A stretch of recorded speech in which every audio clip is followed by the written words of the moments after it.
I have two varieties of apples here. I have wine sap in this bag and I have gala in this bag, and I'm going to combine these to make some applesauce today.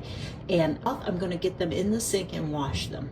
So I measured how many apples I would need approximately and put them in the pot that I'm going to use, so that way then I'm only making and cleaning what I need today. Next I'm going to add some warm water and some ACV. I'm going to just finish off this bottle first. So I filled the sink with water, and now I'm just going to let these apples sit for a little bit with the ACV water and just let them soak. So the apples have been soaking for about 10-15 minutes. I made my breakfast in the meantime. I'm going to put some water in the bottom of this pot, about an inch to 2 inches. This is a 16 quart or 20 quart pot. I can't remember. Yeah, 16 quart. And so I wanted to only make one batch at the moment because of time frames today, because I have things I have to get done. So I'm going to put about 1.5 to 2 inches of water in the bottom, and then we're going to cut our apples simply in half. You don't have to even remove the stems. That's plenty of water. And then we're just going to throw the apples in.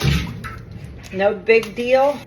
Now, one of my frequently asked questions is, oh, you leave the seeds in? Yes, because when we get to another part, the seeds will come out.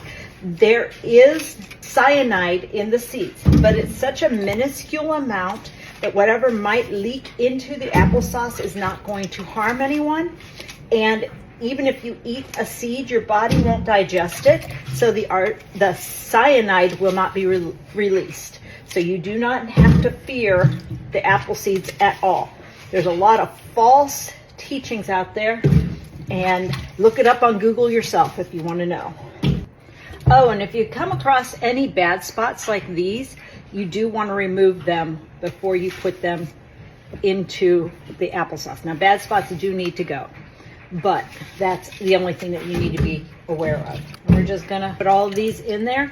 It's probably not enough for a full pot, but it'll get the job done for today. So this water is fairly dirty, and I did notice this batch of apples tended to have more of a film on it, so I definitely wanted to do this time. Now we're going to take this pot, we're going to put a lid on it and put it on the stove on a medium heat because we don't want it burning to the bottom of the pot.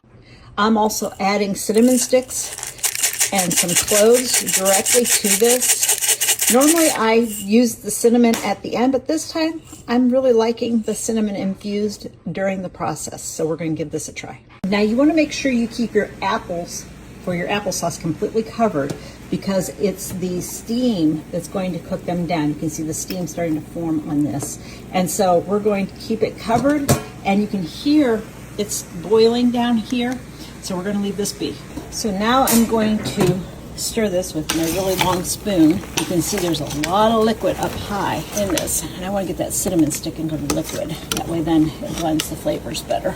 But the apples that were down in are already getting mushy, so that's a great sign. Oh, this is not easy one-handed. And that liquid you're seeing, remember it was only about 1.5 to 2 inches at the bottom of this pot, and this is a lot of the apple juice coming out now. So the apples for the applesauce are finally all mushy. They're where we can now blend it and start making the applesauce. So I'm going to take the lid off. I have another pot here, and I've got my foley over here. I do use a foley for this part. It's a Foley food mill. Find it on Amazon. It's great. Not a lot of parts. As you know, I have an issue with parts. So I'm going to take scoops of the apples and pull them out of the liquid in here for right now. We're going to put the liquid in later. So as we get near being done with this part, I scrape the sides down in with the spatula, and then I continue until I can get every last little bit out. As you can see, it's just a nasty little pulpy thing right now. So we just keep going and get this to being just skins. I don't want any of that beautiful apple left in there. Okay, and now that's pretty well done. Now the bottom, you can see it's got a coating on it, so I take my spatula and I carefully scrape it into the pot.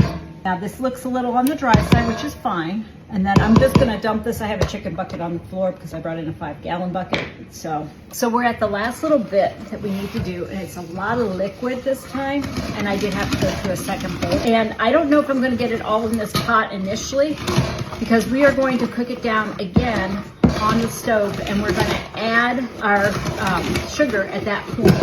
So if I can't get it all in, I will add it as it's cooking down just a little bit at a time. Okay, so according to the Ball Blue Book, you're supposed to add 1/4 cup of sugar per pound of apples. Well, I didn't measure my apples, but I think I had about 10 pounds worth of apples. I am only going to start with 1 cup of sugar in here, and I did end up having to put some of the liquid over here. So we're gonna do this, and then if I need to add more sugar after taste testing, I will. But I want to keep this fairly light sugared. I don't want a heavy sugar. Plus I use Gala apples, which are sweeter apples. I want to mix the sugar in, and then I'm going to turn my burner on, and I'm going to slowly cook this down on a low temperature. I don't want a high temperature. I just want it to start getting rid of some of the liquid. I did throw the cinnamon sticks in here, or at least a couple of them, and that way then I'm adding a little bit more cinnamon. I will pull those out when I go to canned. So I did manage to get all of that liquid and applesauce that was in the bowl into my pot. This is a 6-quart pot that I am using. So here we are. The applesauce has boiled down considerably, and so I actually had to leave the house. I had an appointment, so I turned everything off, and now I've got it back up to heat, and I'm getting ready to put it in the jars. The jars are washed, clean, ready to go, so I'm going to put them in the jars. I will clean the rims, I will put the lids on, I'll put the rings on, and then we'll put them in the water bath canner that's right there. Ladle it into jars, leaving a 1/2-inch headspace.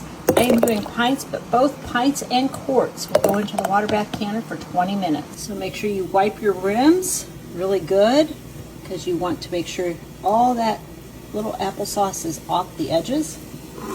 Sorry, I just had to adjust my cloth, and I did it without you seeing it. Place your lid and your ring, fingertip tight.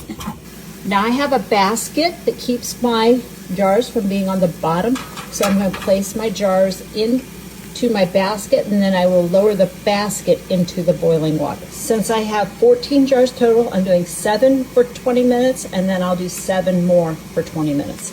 So I'm going to lower this down in very carefully, setting it. Now you see they are totally submerged in the water, and we're going to set the timer for 20 minutes because this is boiling before I pull the lid off. Timer just went off, so I've got my hot mitts on, and we're going to remove the lid, set it off to the side.